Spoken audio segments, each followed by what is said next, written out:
είναι ανάγκη επίσης να συμπαρασταθούμε και να βοηθήσουμε όταν η διαφθορά, η αδικία και ο πόνος αγγίζει τους φτωχούς και τους φτωχούς.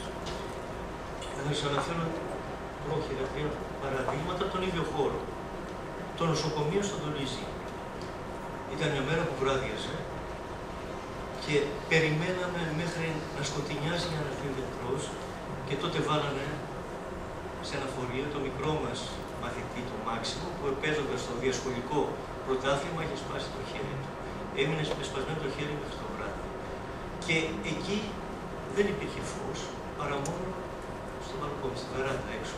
Και εκεί τραβήξανε το φορείο οι γιατροί για να βάλουν και να γυψώσουν το χέρι του Μάξιμου στη θέση του.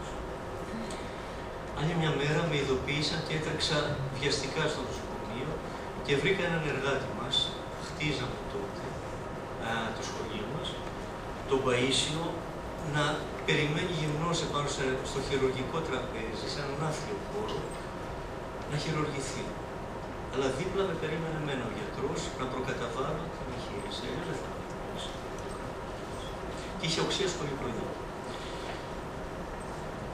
Την επόμενη μέρα, πηγαίνοντας για τον Παΐσιο, βρήκα αυτό το παιδάκι απ' έξω από τη βεράντα. Είναι ο μικρός Φαλή, με ένα 15 χρονών παιδάκι, που, όπως μου είπε ο ίδιος εκείνη τη στιγμή, τα πόδια του τα άκοψε το τρένο. Γιατί καθόταν κοντά στην πόρτα του τρένου και το κλώτσισε κάτω ένας χωροφύλακας. Έχουν εκεί όλο το νόμο. Τον βοηθήσαμε όσο μπορούσαμε, 1,5 χρόνο κοντά μας, αποφάσισε να βαπτιστεί.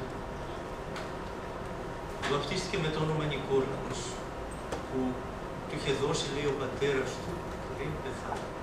Δεν έχει ούτε κανένας το παιδί.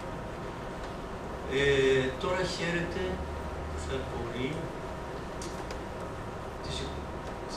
του συζύγου της γυναίκας του πατρός Δημητρίου, που είναι ένα ζευγάρι που δεν έχουν τέκνα και το υιοθέτησε το παιδάκι στο σπίτι τους. Προσπαθούμε να σεβόμαστε τις παραδόσεις τους όταν αυτές δεν αντιβαίνουν στην παράδοση της Εκκλησίας του Ευαγγελίου.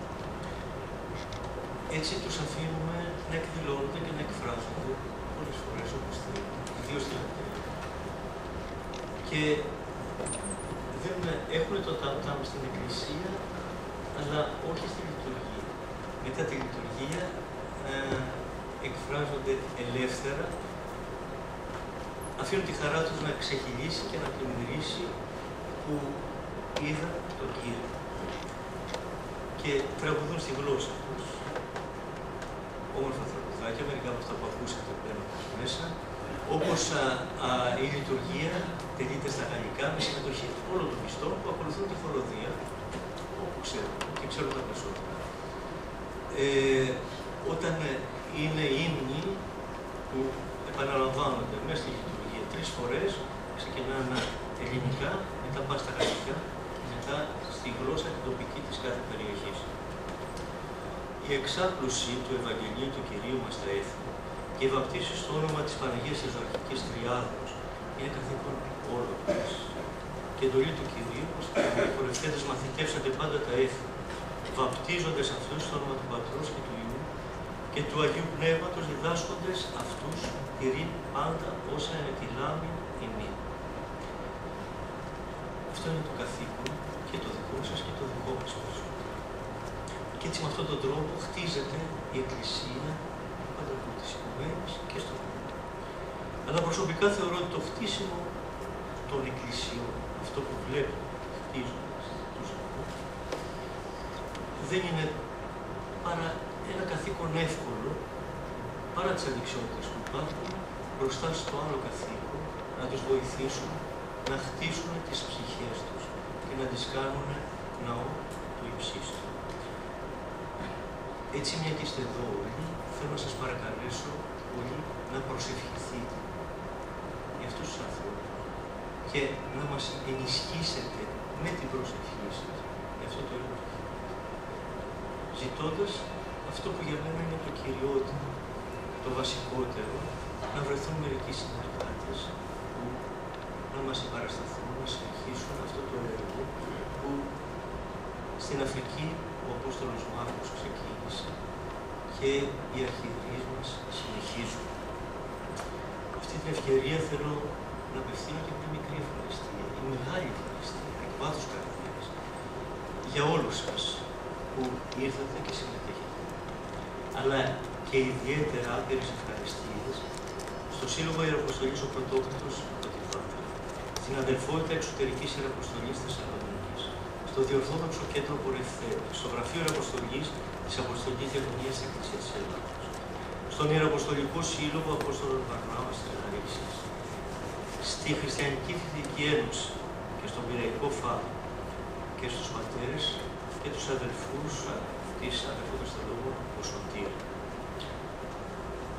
για την ποικίλη τους βοήθεια που ο Κύριος γνωρίζει, που έδωσε, όπως επίσης πολλούς επώνυμους και ανώνυμους, ιδιώτες, δωρητές, μερικοί από αυτούς είναι παρόντες εδώ σήμερα, που με μικρά και πολύ μεγάλα ποσά συνέδραμα σε αυτό το έργο που είπε κάτω.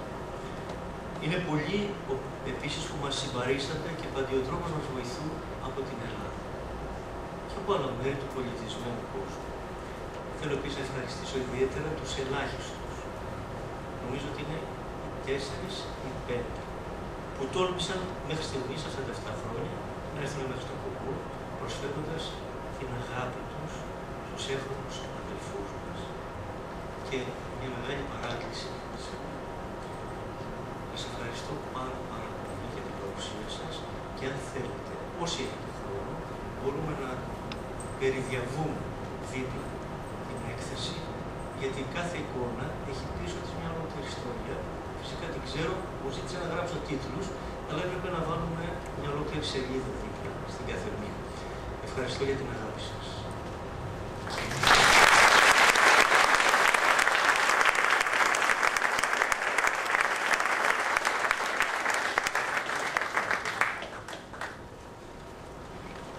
Ευχαριστούμε πάρα πολύ τον πατέρα Θεολόγο για αυτή την άμεση βιωματική καταγραφή, αυτό το χρονικό που μας έδωσε.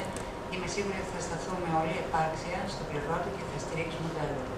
Σας καλούμε να περάσετε να δείτε την έκθεση και ο πατέρας Θεολόγος έχει μεριμνήσει με τους συνεργάτες του να υπάρχει μια μικρή δεξίωση με κάποια πράγματα από το Κονγκό.